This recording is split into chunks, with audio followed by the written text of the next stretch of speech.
Saudara calon presiden nomor urut 1 Anies Baswedan mengkritik pemerintah soal kebebasan berbicara dan indeks demokrasi yang menurun. Presiden Joko Widodo menyebut tak pernah membatasi kebebasan berbicara. Kritik terhadap demokrasi di Indonesia mengemuka pada saat debat perdana pemilu presiden 2024. Capres nomor urut 1 Anies Baswedan yang menyebut indeks demokrasi Indonesia menurun dan kebebasan berpendapat dibatasi. Dan kalau kita saksikan akhir-akhir ini, dua ini mengalami problem. Kita menyaksikan bagaimana kebebasan berbicara menurun, termasuk mengkritik partai politik. Dan angka demokrasi kita menurun, indeks demokrasi kita. Bahkan pasal-pasal yang memberikan kewenangan untuk digunakan secara karet kepada pengkritik, misalnya Undang-Undang ITE. Presiden Joko Widodo pun merespon hal tersebut. Jokowi menyatakan pemerintah tidak pernah menghalangi kebebasan berpendapat. Jokowi mencontohkan dirinya bahkan menganggap biasa jika ada caci maki kepada dirinya sebagai Presiden Republik Indonesia. Ya, itu sebagai evaluasi. Tetapi yang jelas kita ini kan tidak pernah melakukan pembatasan apapun dalam berbicara, dalam berpendapat. Ada yang maki-maki presiden, ada yang caci maki presiden, ada yang merendahkan presiden, ada yang menjelekan juga biasa-biasa saja. Di Patung Kuda, di depan istana juga demo, juga hampir setiap minggu, setiap hari juga ada, juga nggak ada masalah. Namun calon presiden nomor urut 2 Prabowo Subianto menganggap kritik Anies soal demokrasi di Indonesia berlebihan. Menurut Prabowo, jika Indonesia tak demokratis, maka Anies tak akan terpilih menjadi gubernur DKI Jakarta.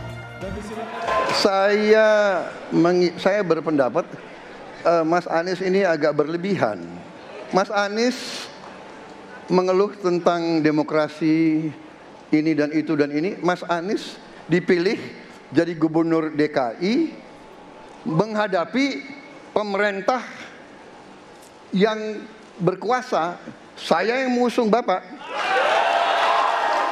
Kalau demokrasi kita tidak berjalan, tidak mungkin Anda jadi gubernur.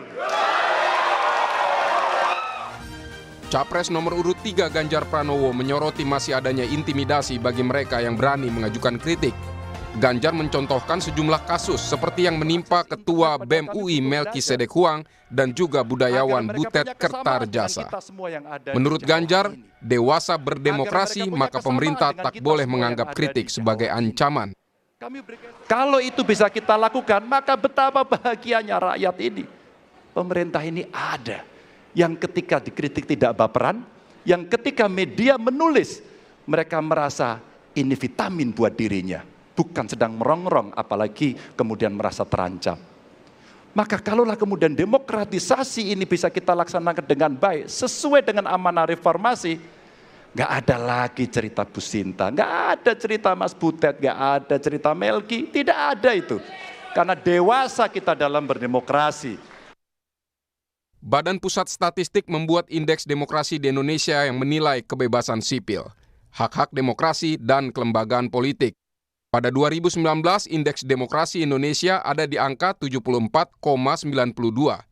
Kemudian pada 2020 angkanya 73,66, di 2021 menjadi 78,12, dan terakhir di 2022 80,99.